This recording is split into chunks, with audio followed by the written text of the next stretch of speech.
और भगवान मथुरा के द्वार पर आकर के रुके, रथ को रोका। भगवान ने कहा ऐसा है, अब आप यहाँ से जाइए और हम अपने ग्वाल वालों के साथ में मथुरापुरी में प्रवेश करेंगे।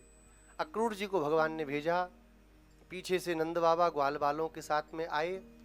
यमुना जी के तट पर यमुना जी का पूजन किया। सायं काल की बेला हुई, भगवान ने बाबा से जाके कहा, बाबा हाँ लाला मैं मथुरा घूमे आ में। नहीं नहीं कोई जरूरत नहीं अकेले जाने की, तू बदमाश है तू, अभी रात का समय होने जा रहा, कुछ उदम मचाएगा, आज नहीं अब कल जाएंगे, कल सब चलेंगे।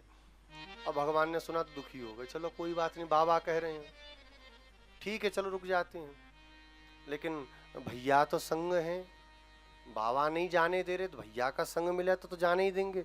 दौड़ करके गए भैया के पास। दाऊ भैया को भगवान ने कही, भैया हाँ लाला मथुरा घूमे आ में।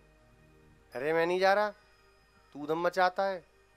भगवान ने कहा देख ले मैं उधम ना मचाऊंगा, सच कह रहा हूँ। अरे तू उधम नहीं, मैं तेरे लोगों के शरीर में खून घूमता है, तेरे शरीर में उधम घूमता है, मैं नहीं जा रहा तेरे संग में, मैं सच कह रहा हूँ भैया, मैं चुपचाप चलूंगा।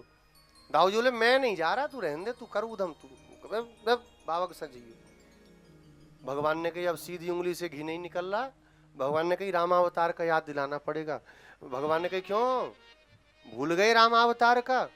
जब गए थे जनकपुरी तो हमने ही कही थी गुरुजी से कि जाओ लक्ष्मण घूमना चाहता है, हम घुमा लाते हैं, और आज हम छोटे बने तो हमारे जो है सुन नहीं रहे।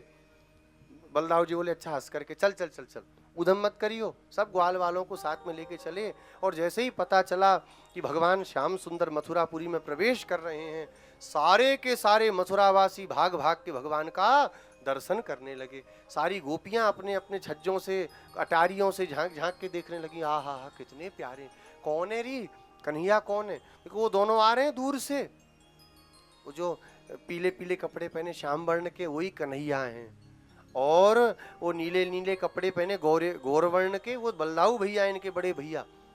सब सखियां कहने लगी अरे इसके लिए लोग कहते हैं कि गोवर्धन पर्वत को 7 दिन उठा करके रखा। इसको तो एक छोटा सा आधा किलो का अगर फूल भी पकड़ा दें कि जाके मंदिर में धरे आओ, इसकी कलाई में मोच आ जाए। इतना बड़ा पर्वत उठा करके 7 दिन खड़ा है। ब्रजवासी झूठे हैं, ये बच्चा क्या उठाएगा? इसने अघासुर को मारा, इसने बकासुर को मारा, इसने पूतना को मारा। परस्पर में सब चर्चा करने लगी। और जब भगवान ने सुना, जैसे ही भगवान ने उनकी ओर देखा, बोले खड़ी तो थी देखते समय, और जैसे ही दृष्टि हटाई सब लेट गई। बोले कैसे? बोले मूर्छित होकर धम्म धम्म गोपियां गिरने लगी। भगवान की ऐसी तिरछी चितवन पड़ी। ग्वाल वालों ने कही लाला देख रहे हो तू?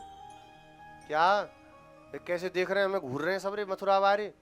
भगवान ने कही इतने सुंदर हैं कि सब सुंदर कौन ना देखना चाहे हमें। बड़ो आयो सुंदर कालो कलूटा, सब यूं देख रहे हैं। देखो जो जंगली कहाँ थे आए गए, देख रहे हो जिनके कपड़ान ने कैसे बढ़िया रेशमी कपड़ा पहन के घूम रहे हैं, हमारो देख कैसे भटो पुरानो से लग रहो। भगवान ने कही ऐसी बात तो? बोले चल कपड़ा दिला तू, तेरा बाप खूब पैसा कमा के बैठो है, अब तू कपड़ा दिला हमें। भगवान ने कही कपड़ान की कौन सी कमी पड़ रही, मामा को घर है मेरो यहाँ पे हैं, तो मामा के घर से ही कपड़ा दिलाऊंगा, चलो। अब भगवान चले। कंस का राज धोबी और गधे पे बैठ के जा रहा था। भगवान ने आवाज लगाई मामा जी, ओ मामा जी राम राम। अब कंस का धोबी कितना घमंड, पीछे मुड़ के देखा, हम मामा जी? हाँ हाँ आप ठंडो, हमारी तो कोई बहन है नहीं, अब तू कहाँ से पैदा हो गया? अरे आपके सगे भांजे नहीं हुए तो क्या हुआ, भांजे तो भांजे। ये कंस मामा हमारे मामा लगते हैं, कंस महाराज भोजपति कंस, तो मामा की नगरी में आप हो तो आप भी मामा ही हुए, और क्या कहें आपसे। तो सब ऐसे ही आते हैं यहाँ पे, कोई महाराज भोजपति का भांजा बनता, कोई भतीजा बनता, तेरे से खूब घूमते रहते हैं। घूमन दो। एक प्रार्थना है, इतने सारे कपड़े गधों पे धर धर के ले जा रहे हो, हमारे ग्वाल वालों को हमें भी दे दो ना, हम सब भी पहन लेंगे। अब इतना सुना तो नाराज होकर के बोला ईदृशान्य व्यवासांसी, अरे जंगली, शकल देखी तूने अपनी, ऐसे कपड़े पहनेगा, भाग नहीं तो अभी तुझे बंद करा दूंगा जेल में। भगवान ने कहा देखो हमारे मामा हैं, और हम कितने प्रेम से दंडोत प्रणाम कर रहे हैं, राम राम कर रहे हैं, हमें जंगली कह रहे हैं। मामा की बात झूठी हो जाए सो भी सही बात नहीं। अब मामा ने जंगली कहा है तो जंगली बन के तो मामा को दिखाना भी पड़ेगा। सोई भगवान ने एक खींच करके तमाचा मारा, रजकस्य कराग्रेण सिरह कायाद पातयत। एक तमाचा मारा, मारते ही तो सिर गया दूर, धड़ गया नीचे धम्म। भगवान ने अपने मामा को बना दिया राहु केतु। अब सारे धोबी छोड़ छोड़ के भगे। भगवान ने कहा उठाओ भैया, आओ। सबने अपने अपने हिसाब के कपड़े निकाले। अब अपने नाप के होता तो सही से आए। बाजू बड़े बड़े थे तो मोड़ते मोड़ते मोड़ते मोड़ते यहां तक मोड़ के ले आए। हाथ रहना चाहिए ऐसे, कपड़ा इतना मुड़ गया कि हाथ हो गया ऐसे।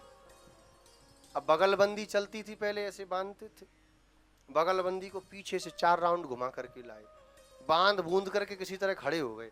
और सॉरे कन्हैया, हाँ क्या कह रहा हो, देख कैसा लग रहा हूं मैं।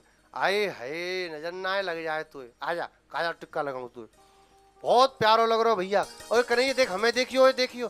भगवान ने कहा तुम सबन ने देख लियो, तुम मुझे बताओ मैं कैसा लग रहा हूँ। आए हाय लाला, तू तो दूल्हा लग रहा है। हा, चले चलो। एक आगे दर्जी था, दर्जी ने देखा ऐसे चील बिलाऊ से बने चले आ रहे हैं, हाथ जोड़ के बोला महाराज थोड़ी सेवा हमें भी मिल जाती।